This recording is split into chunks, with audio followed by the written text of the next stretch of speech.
मुलीच्या कुशीतलं प्रेम भाग 3। हॉस्पिटलमध्ये शांतता पसरलेली असते। बाहेर पावसाची रिमझिम चालू असते आणि एका खोल उबगलेल्या कोपऱ्यात एका बेवारस बेडवर अन्वी अर्धवट झोपेत असते। तिच्या कपाळावर घाम, ओठ थरथरत होते, डोळे मिटलेले असले तरी मन मात्र अस्वस्थ होतं। काहीतरी विचित्र, अनामिक अशांतता तिच्या आत खोलवर पसरत चालली होती।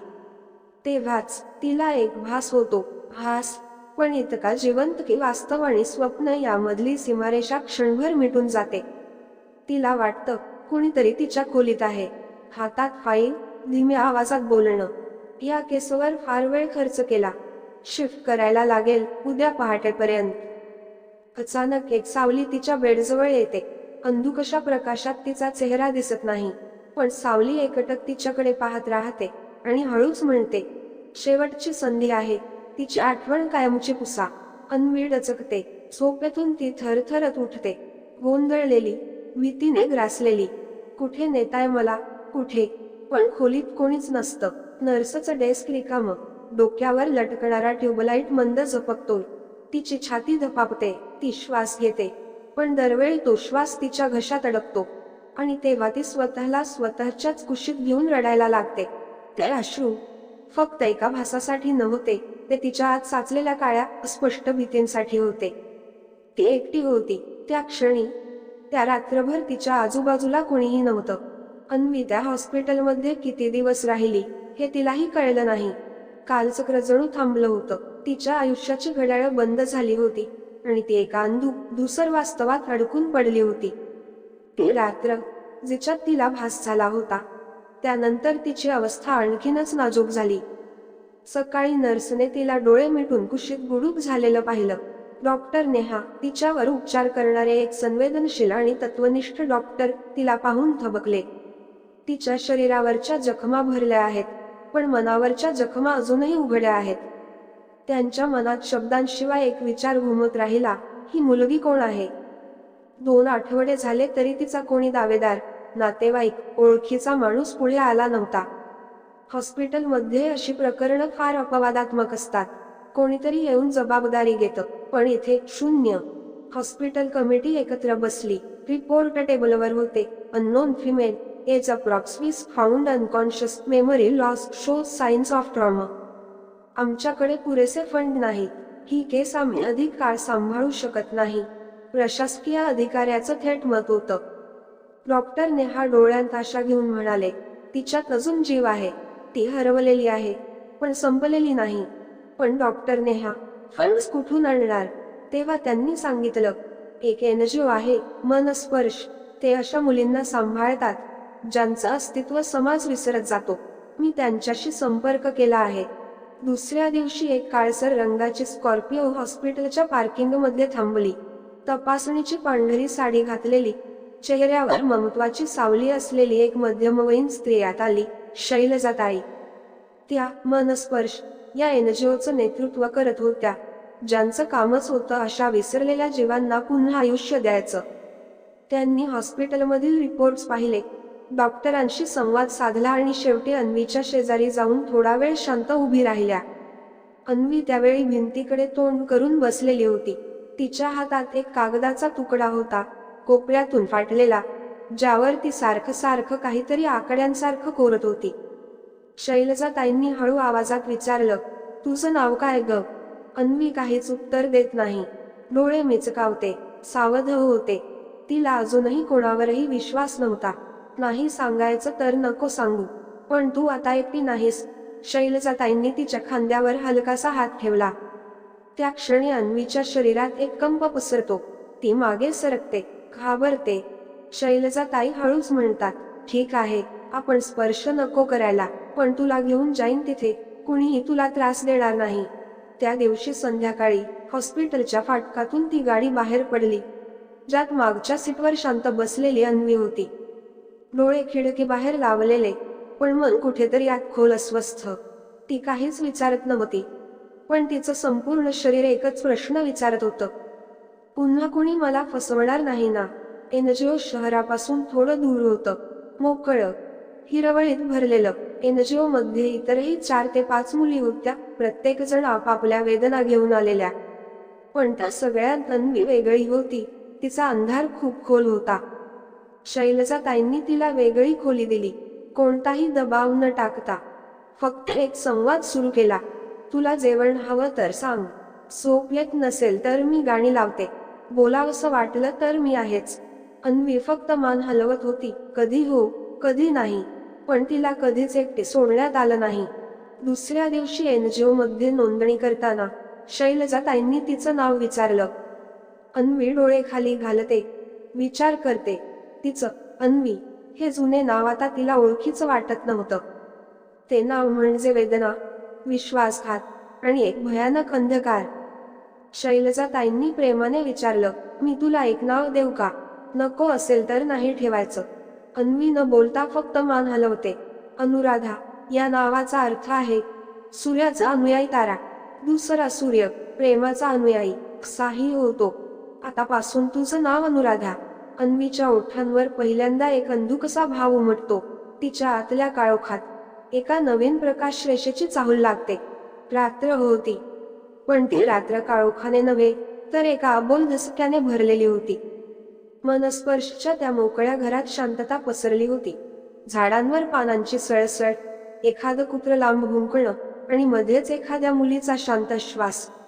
पण अनुराधाच्या खोलीत त्या सगळ्यात वेगळा आवाज होता, एक अश्रूंचा गप्प आवाज. तिच्या उशीवर चेहरा दाबलेला होता, डोळे मिटलेले होते, पण मेंदू थांबलेला नव्हता. अनुराधा जागी होती की झोपलेली हे तिलाही कळत नव्हतं, कारण स्वप्न आणि वास्तव यामधली रेषा ती केव्हाच मिटून गेली होती. आणि अचानक पुन्हा तेच घडलं. खोल अंधारात तिला पुन्हा एकदा वाटलं की कोणीतरी तिच्या खोलीत आहे. तेच पावलांचे आवाज, तेच धीमे बोलणं, ते अजून इथेच आहे. शिफ्ट करायला लागेल. तिच्या डोळ्यासमोर अंधुक सावली दिसते. चेहरा स्पष्ट नाही, पण ती नजर, ती एकटक थंडगार सावली तिच्या जवळ येते.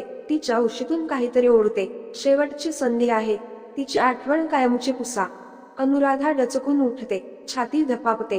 कुठे नेताय मला, कुठे? पण खोली रिकामी असते. दुर्लक्षित भिंती, एक मंद ट्यूबलाईट आणि तिने स्वतः घट्ट धरलेली चादर. ती स्वतःलाच कवळीत घेते. ते अश्रुभासासाठी नव्हते, ते तिच्या आतल्या प्रत्येक वेदनेच्या आठवणींसाठी होते. ती पुन्हा जगली होती तो क्षण, ज्या क्षणी तिचं शरीर तिचं राहिलं नव्हतं. त्याच रात्री शैलजाताई बाहेर कॉरिडॉरमध्ये होत्या. त्यांना तिच्या खोल श्वासांची धडधड ऐकू आली. तेवढ्याच वेळेस त्यांनी तिच्या खोलीच्या दारापाशी थांबून एक दीर्घ श्वास घेतला आणि काहीही न बोलता परत निघून गेल्या. कधी कधी जवळ राहणं हे बोलण्यापेक्षा मोठं असतं. त्या दिवशी सकाळी अनुराधा उठली नाही. झोपलेली नव्हती, तरीही उठली नाही. ती उशीत तोंड लपवून बसलेली होती, जणू कोणीतरी पुन्हा यायचंय आणि आपलं अस्तित्वच मिटवायचंय. NGO मधल्या सगळ्या मुली हळूहळू तिच्याशी सवयीच्या होऊ लागल्या, पण अनुराधा, ती अजूनही एक गूढ प्रश्न होती. तिच्या डोळ्यात कायम एक सावध नजर, तिच्या हालचालींमध्ये एक जडपणा. कोणी हसावं तरी तिला त्या हसण्यात धोका वाटायचा. कोणी जवळ यावं तरी ती थोडी मागे सरकायची. एक दिवस शैलजाताईंनी विचारलं, कसं वाटतं आहे ग? ती शांत, डोळ्यात थोडा त्रास. अनुराधा, काहीही बोलायचं नाही, फक्त एक प्रश्न, त्या रात्री तू का गप्प राहिलेस? अनुराधाच्या चेहऱ्यावर काहीच बदल नाही, पण ती मनात ओरडली. कारण कोण ऐकणार होतं? ती ते शब्द बोलली नाही, पण त्या शब्दांनी तिचं मन गडद केलं. दुसऱ्या दिवशी थेरपी सेशनमध्ये डॉक्टर प्रियांका तिला रंगकाम करायला सांगतात. अनुराधा एका पांढऱ्या कागदावर फक्त काळं वर्तुळ रंगवते आणि मग त्याच्या आजूबाजूला तुटलेल्या चक्राकार रेषा. ही तू आहेस का? ती फक्त मान हलवते. या तुटलेल्या रेषा काय आहेत? माझे स्पर्श, माझे शब्द, माझं शरीर, माझं नातं स्वतःशी. ती अजूनही त्या अनुभवाला नाव देत नव्हती, पण तिचं सगळं अस्तित्व ओरडून सांगत होतं, मी तुटले, मी हरवले, आणि त्याहून वाईट म्हणजे मी दोषी वाटते. अनुराधा स्वतःलाच दोषी मानत होती. तिच्यासाठी आरसा म्हणजे शिक्षा. तिच्या चेहऱ्यावर नजर जाताच ती उघड पापं दिसावीत असं वाटायचं तिला. ती स्वतःकडे पाहू शकत नव्हती. ती स्वतःच्या हातांवर एक लांब ओढणं गुंडाळून ठेवायची, जणू त्या हातांनी ती स्वतःचं संरक्षण केलं नाही म्हणून. रात्री एकदा एक लहान मुलगी, पिंकी, घाबरत तिच्याजवळ आली. ताई, मी इथे झोपू का? अनुराधाने जागा केली. पिंकीने तिचा हात घट पकडला. त्या क्षणी अनुराधाच्या मेंदूत काहीतरी विस्फोट झाला. ती किंचाळली, नको, जा इथून. पिंकी रडत पळाली. अनुराधा जमिनीवर बसली, हात थरथरत, तिचा श्वास अडकलेला. मी अजूनही सुरक्षित वाटत नाही. कोणताही स्पर्श आता माया वाटत नाही. फक्त धोकाच वाटतो. एकदा एका मुलीनं गाणं लावलं, तेरी यादें, तेच गाणं जे त्या रात्री चालू होतं. अनुराधा जागीच गोठली. तिने कान झाकले, डोळे मिटले आणि पळत बाहेर गेली. अंगणात भिंतीवर डोकं टेकवलं, श्वास धापा टाकत शैलजाताई तिच्या मागे आल्या. काय झालं ग? ती काहीच बोलली नाही, पण एक वाक्य तिच्या मनात घुमत होतं, मी मरणार नाही, पण मी जिवंतही नाही. ती अजूनही त्या रात्री जिवंत होती, पण अडकलेली. काही दिवसांनी डॉक्टर प्रियांका पुन्हा कागद आणि ब्रश घेऊन आल्या. आज वेगळं काही काढ. अनुराधाने काढलं, एक वळण घेतलेलं रस्त्यासारखं चित्र, ज्यात शेवटी थोडा उजेड होता. हा रस्ता कुठे जातो? ती म्हणाली, शांततेकडे.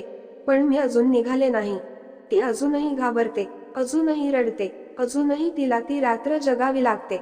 दुसऱ्या दिवशी अन्वीची लक्षणं अधिक गंभीर होऊ लागतात. अनुराधा अन्न टाळते, पाणी पिते तेवढंच. तिचं वजन घटायला लागतं. तिला हलकासा आवाजही असह्य होतो, अगदी चपलेचा आवाज सुद्धा. श्वास अडकतो, अंग थरथरतं आणि तिला सतत असं वाटतं की ती दोषी आहे. ही स्वतःला दोष देण्याची प्रक्रिया तिच्या मानसिक आरोग्याचा आत्महत्येच्या टोकापर्यंत नेणारी होती. डॉक्टर प्रियांका थेरपी करत होत्या. बोलून व्यक्त व्हा, चित्र काढा, लिखाण करा. पण अनुराधा बोलत नव्हती, ती लिहित नव्हती. तिचा मेंदू तिला विश्वास देत नव्हता की कोणी ऐकणार आहे. त्यामुळे डॉक्टर आणि शैलजा दोघांनाही हे स्पष्ट होतं, अनुराधाच्या वेदना केवळ मानसिक नाहीत, त्या शरीरात साठल्या आहेत आणि त्यांना बोलून नाही, शोधून बाहेर काढावं लागेल. संध्याकाळचा वेळ होता. मनस्पर्शच्या घरात हलकी सावली पसरली होती. मुली आपापल्या खोल्यात शांत होत्या. घरात शाश्वत शांतता होती. पण त्या संध्याकाळी काहीतरी वेगळं घडलं. शैलजाताई गेटजवळ उभ्या होत्या. दुरून एक काळसर साडी नेसलेली, डोक्यावर पदर घेतलेली, वयोवृद्ध पण ठाम नजरेची स्त्री चालत येत होती. पार्वतीबाई. शैलजा, तुझं मन फार धडधडतं आहे ग, त्या म्हणाल्या. पार्वतीताई, एक मुलगी आहे आमच्याकडे. अनुराधा ही अजून तिच्या वेदनेतून बाहेर पडलेली नाही. तिचा PTSD खूप गडद आहे आणि मानसिक थेरपी त्यावर अपुरी पडतीये. पार्वतीबाई काही वेळ शांत राहिल्या. मग त्यांनी हळू आवाजात विचारलं, रात्रभर तिच्या अंगातून श्वास थरथरतो ना? आणि ते जणू स्वतःपासून लपून बसली आहे. शैलजाताईंना आश्चर्य वाटलं. ताई, हे तुम्हाला कसं कळलं? हे डोळ्यांनी पाहिलं नाही, पण मनाने ऐकलं. तिच्या आतलं दुःख अजूनही अंगावरून उतरत नाहीये. ते फक्त बोलून निघणार नाही. त्यासाठी देह आणि निसर्ग यांचं नातं उघडावं लागेल. येथून थोडं लांब पाताळवाडी घाटात एक जुना डोंगराळ परिसर आहे. तिथे राहतात गिरिजा बाबा. ते बाबा हिमालयात बराच काळ राहून आलेले आहेत. तिथून त्यांनी जडीबुटी यांचे गुप्त ज्ञान आत्मसात केलं आहे. शैलजा आणि डॉक्टर प्रियांका एकदम लक्ष देतात. ते लोकांचं शरीर बघत नाहीत, ते त्यांच्या श्वासातलं दुःख ओळखतात. ते औषध नाही देत, तर निसर्गाच्या प्रत्येक घटकातून शरीर आणि मनाचे एकत्व परत आणतात. डॉक्टर प्रियांका विचारतात, हे उपचार मानसिक आजारांवर उपयोगी ठरतात का? पार्वतीबाई नुसतंच हसतात. तिथं केवळ औषधी वनस्पती नसतात. तेलाने देहावर लावलेलं विश्वासाचं थेंब, रूपाच्या सुगंधाने भीती बाहेर काढणारी थेरपी आणि रात्रभर श्वासाच्या लयीवर स्वतःला परत ओळखणं, ते सगळं होतं तिथं. त्या रात्री शैलजाताईंनी अनुराधा जवळ बसून हळूच विचारलं, अनुराधा, आपण एक जागा बदलूया का? फक्त काही दिवस. कुणी बोलणार नाही. तिथं फक्त डोंगर, झाड, हवा आणि शांतता. अनुराधा थोडा वेळ शांत राहिली. तिनं नजरेने विचार केल्यासारखं वाटलं आणि मग तिची मान हळूच हलली. त्या क्षणी तिच्या डोळ्यात पहिल्यांदा अश्रू नकाराऐवजी संमतीचे चमकले. अखेर त्या गुर डोंगराच्या दिशेने अनुराधाचा नवा प्रवास सुरू होतो. कदाचित त्या डोंगरात तिच्या आतली अंधारी पोकळी निसर्गाच्या स्पर्शाने थोडी थोडी भरून निघेल. कदाचित तिला तिचं मी पुन्हा सापडेल. नियतीच्या कुशीतलं प्रेम भाग 4 लवकरच येतो. पुढील भागासाठी सबस्क्राईब करा आणि इंस्टाग्रामवर देखील फॉलो करा. धन्यवाद.